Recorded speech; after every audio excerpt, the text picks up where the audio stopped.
It's one of the top sports attractions in the nation. And it's right here in Kansas City. They're hoping for even more bragging rights very soon. Joel Nichols joins us live from the Jazz District, the Negro Leagues Baseball Museum there. Joel, they're a top 20 attraction right now, but they're hoping for more, right? Top 20, but Bob Kendrick will tell you that's nice, but it's not what he's aiming for. This is the USA Today Top 10 collaboration. Yes. And already this beautiful place is in the top 20, but in a couple of days you'll learn what, you hope. We'll learn whether or not we're numero uno, and again, we'll know whether or not we make the top 10, which certainly would be a tremendous honor.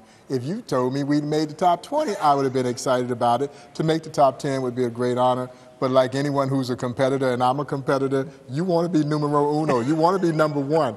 And so I've got to tip my hat to all the folks who've been voting for the museum. The voting closed on the 5th. And so we're now just waiting until Friday to find out where we land, if we make the top 10, and where we land in that top 10. And this is the little engine that could, because you're competing against Cooperstown and Canton Hall of Fames, and you're competing against the Indy 500. And look at, you've got these new additions. There's our umpire that was just added. Tell us the brief story of our wonderful umpire. The great Bob Motley, who until he passed away in September of last year was the last surviving umpire from the Negro Leagues, the only man to ever throw Buck O'Neil out of a game.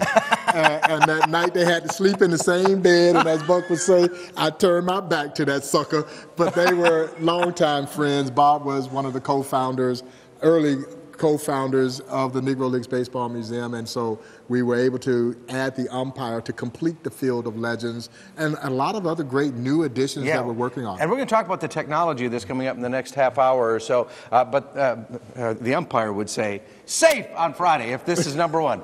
Everything will be great. It's great already to be in the top 20, but we'll talk more about how this wonderful piece of history stays very, very current coming up.